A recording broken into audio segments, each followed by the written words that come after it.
இதோ உங்களை தேடி முதன்முறையாக வசீகரமான தொழில்நுட்பம் மற்றும் அதிவேகமான செயல்திறனுடன் UFX மொபைல் மெல்லிய தோற்றத்துடன் முற்றிலும் சிறப்பாக எல்லோருக்கும் எளிதாக UFX மொபைல் உங்கள் நவீன தலைமுறைக்கான mobile UFX Mobiles make your move.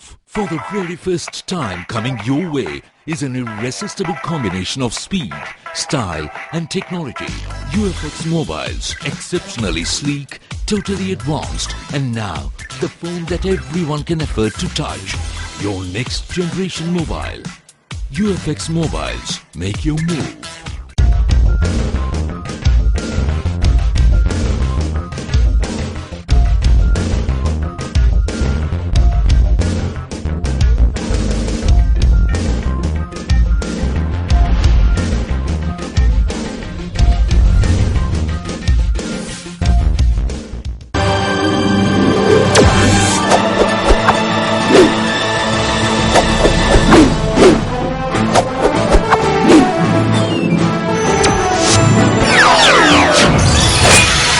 நீங்கள் பார்த்துக் கொண்டிருப்பது AJK டிவியின் புதுவை மாலை. வணக்கம். பிரதமரின் வருகையை முன்னிட்டு புதுவை அரசு மற்றும் தனியார் பள்ளிகளுக்கு நாளை 30ஆம் தேதி விடுமுறை அளிக்கப்பட்டுள்ளது என்று கல்வித்துறை அறிவித்துள்ளது. இது தொடர்பாக கல்வித்துறை இயக்குநர் வல்லவன் கூறுகையில், பிரதமர் மன்மோகன் சிங் புதுவை வருகை புரிவதை முன்னிட்டு புதுவையில் போக்குவரத்து மாற்றி அமைக்கப்பட்டுள்ளது மற்றும் சில இடங்களில் போக்குவரத்து முழுமையாக ரத்து செய்யப்பட்டுள்ளது. இதனால் பள்ளி மாணவ மாணவியர்கள் அவதிக்குள்ளாகும் நிலை ஏற்படும் என்பதால் அரசு மற்றும் தனியார் பள்ளிகளுக்கு நாளை 30ஆம் தேதி விடுமுறை அளிக்கப்பட்டுள்ளதாக கூறினார். மேலும் இன்று பிற்பகலில் அனைத்து பள்ளிகளுக்கும் அரை நாள் விடுமுறை அளிக்கப்பட்டிருந்தது என்பது குறிப்பிடத்தக்கதாகும். புதுவைக்கு பிரதமர் மன்மோகன் சிங் வருகை புரிவதை முன்னிட்டு முத்தியால்பேட்டையில் பலத்த போலீஸ் பாதுகாப்புடன் கடைகள் மூடப்பட்டிருந்தது. பிரதமர் மன்மோகன் சிங் 2 நாள் பயணமாக புதுவைக்கு வருகை புரிந்துள்ளார். அவர் பல்கலைக்கழக விழாவில் கலந்து கொள்ள சென்னையில் இருந்து காலாப்பட்டு வரை ஹெலிகாப்டரில் வந்து பல்கலைக்கழக விழாவினை முடித்துவிட்டு காரில் கிழக்கு கடற்கரை சாலை வழியாக ராஜ்நிவாஸ் செல்கிறார். இதனை முன்னிட்டு முத்தியால்பேட்டை சாலையோர ஆக்கிரமிப்புகள் அகற்றப்பட்டு சுத்தப்படுத்தப்பட்டது. மேலும் அப்பகுதியில் உள்ள கடைகளுக்கு விடுமுறை அளிக்கப்பட்டு அனைத்து கடைகளும் மூடப்பட்டிருந்தது. இதனால் கிழக்கு கடற்கரை சாலையில் செல்லும் வாகனங்களுக்கு போக்குவரத்து மாற்றி அமைக்கப்பட்டு வாகனங்கள் செல்ல தடை விதிக்கப்பட்டிருந்தது. மொத்தத்தில் அப்பகுதி முழுவதும் போலீசார் கட்டுப்பாட்டில் பலத்த பாதுகாப்பு போடப்பட்டிருந்தது. பெட்ரோல் விலை லிட்டருக்கு 3 ரூபாய் குறைந்தது. இந்த விலை குறைப்பு நேற்று நள்ளிரவு முதல் அமலுக்கு வந்தது. சர்வதேச சந்தையில் கச்சா எண்ணெயின் விலை உயர்ந்ததாலும் அமெரிக்க டாலருக்கு எதிரான ரூபாயின் மதிப்பு சரிந்ததாலும் கடந்த மே 23ஆம் தேதி பெட்ரோல் விலை லிட்டருக்கு 7 ரூபாய் 50 காசுகள் உயர்ந்தது. இதற்கு நாடு முழுவதும் எதிர்ப்பு கிளம்பியதால் கடந்த 2ஆம் தேதி எண்ணெய் நிறுவனங்கள் பெட்ரோல் விலையை லிட்டருக்கு 2 ரூபாய் குறைத்தன.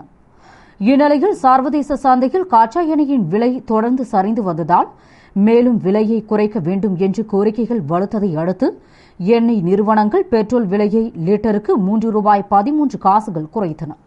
இந்த விலை குறைப்பு நேற்று நள்ளிரவு முதல் அமலுக்கு வந்தது. அதன்படி புதுவையில் 1 லிட்டர் 69 ரூபாய் 90 காசுகளாக இருந்த பெட்ரோல் விலை 66 ரூபாய் 77 காசுகள் என குறைந்துள்ளது.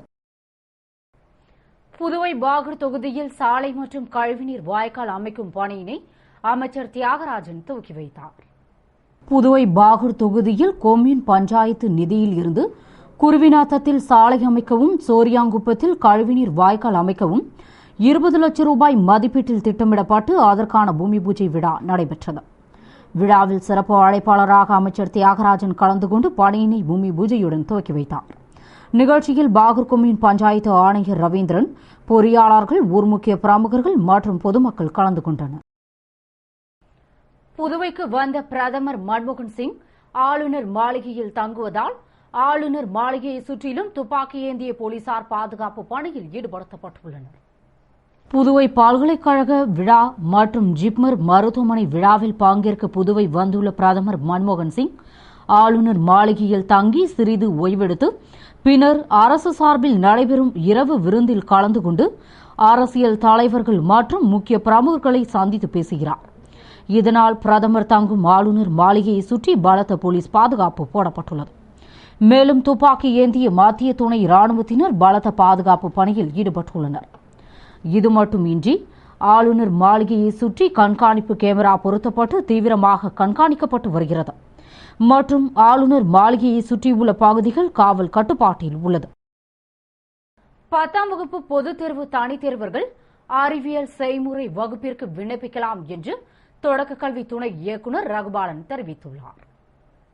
இது தொடர்பாக தொடக்க கல்வி துணை இயக்குநர் ரகுபாலன் கூறுகையில், சமச்சீர் கல்வி முறை அறிமுகப்படுத்தப்பட்டதை அடுத்து 10ஆம் வகுப்பு பொதுத் தேர்விற்கு விண்ணப்பிக்கும் அனைத்து நேரடி தனித் தேர்வர்களும் அறிவியல் செய்முறை பாடத்திற்கு வருகை புரிய வேண்டும் என்று ஆணை பிறப்பிக்கப்பட்டுள்ளதால் மார்ச், ஏப்ரல் 2003 நடைபெறவுள்ள 10ஆம் வகுப்பு பொதுத் தேர்வில் கலந்து கொள்ள செய்முறை வகுப்புகளில் சேர்தலுக்கான விண்ணப்பங்களை முதன்மை கல்வி அலுவலகத்தில் 30ஆம் தேதிக்குள் பெற்றுக்கொண்டு தேர்வு கட்டணத்தை இணைத்து நாளைக்குள் பூர்த்தி செய்யப்பட்ட விண்ணப்பங்களை ஒப்படைக்குமாறும், செய்முறை வகுப்புகளில் கலந்து கொண்ட தேர்வர்கள் மட்டுமே 10ஆம் வகுப்பு பொதுத் தேர்வில் கலந்து கொள்ள தகுதியானவர்கள் என்றும், செய்முறை வகுப்புகளில் கலந்து கொள்ளாத தனித் தேர்வர்களின் விண்ணப்பங்கள் SSLC பொதுத் தேர்விற்கு ஏற்க இயலாமல் நிராகரிக்கப்படும் என்று கூறினார். புதுவை வந்த பிரதமர் மன்மோகன் சிங்கை வரவேற்க மாநில காங்கிரசார் கட் அவுட்டுகள், பேனர்கள் வைத்து சிறப்பான ஏற்பாடுகள் செய்திருந்தனர்.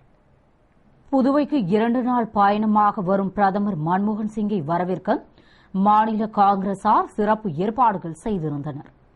அதன்படி புதுவை பல்கலைக்கழகம் ஜிப்மர் மருத்துவமனை செல்லும் வழி நெடுகிலும் காங்கிரஸ் கட்சி சார்பில் நிர்வாகிகள் கட்சி கொடி, தோரணங்கள், கட் அவுட்டுகள், காங்கிரஸ் கொடி கொண்ட வட்ட வடிவிலான தோரணம், பேனர்கள் என வைத்து நகரையே விழாக்கோலம் பூண்டது போல் மாற்றியுள்ளனர். மேலும் பிரதமரின் வருகையால் மாநில காங்கிரசார் உற்சாகமடைந்து அவரை சிறப்பான முறையில் வரவேற்க மேலும் பல்வேறு ஏற்பாடுகள் செய்து வருகின்றனர். மற்றும் 150க்கும் மேற்பட்ட காங்கிரஸ் பிரமுகர்களுக்கு பிரதமரை பார்க்க அனுமதி வழங்கப்பட்டுள்ளதால் காங்கிரசார் உற்சாகமடைந்துள்ளனர்.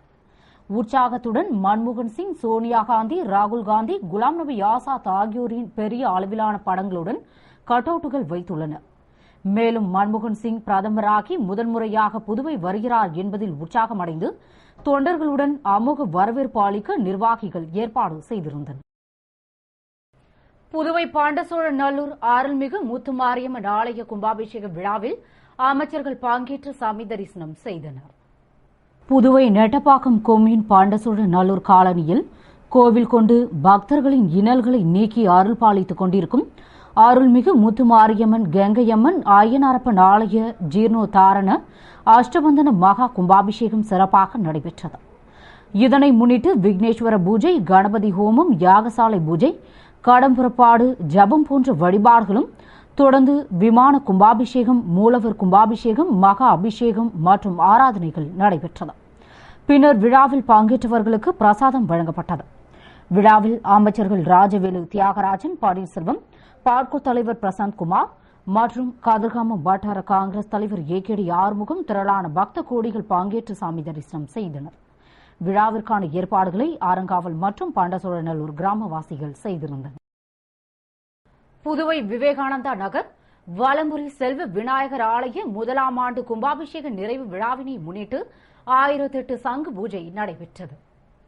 புதுவை கதிர்காமம் தொகுதி விவேகானந்தா நகரில் எழுந்தருளியுள்ள அருள்மிகு வலம்புரி செல்வ விநாயகர் ஆலயத்தின் 1ஆம் ஆண்டு கும்பாபிஷேக நிறைவு விழாவினை முன்னிட்டு மகா கணபதி ஹோமம், யாகசாலை பூஜை, கோ பூஜை, அஸ்வ பூஜை, பிரம்மச்சாரி பூஜை, கன்னி பூஜை நடத்தப்பட்டு 1008 சங்கு பூஜையும் தொடர்ந்து 1008 சங்காபிஷேகமும் நடைபெற்றது.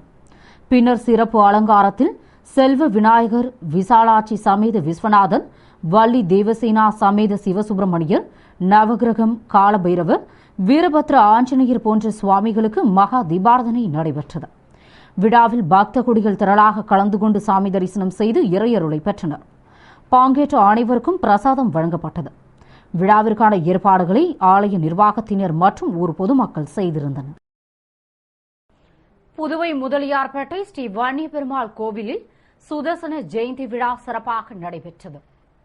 புதுவை முதலியார்பேட்டையில் எழுந்தருளியுள்ள ஸ்ரீ வன்னிய பெருமாள் திருக்கோவிலில் ஸ்ரீ சக்கரத்தாழ்வாருக்கு சுதர்சன ஜெயந்தியை முன்னிட்டு கும்பஸ்தாபனம் நடைபெற்றது.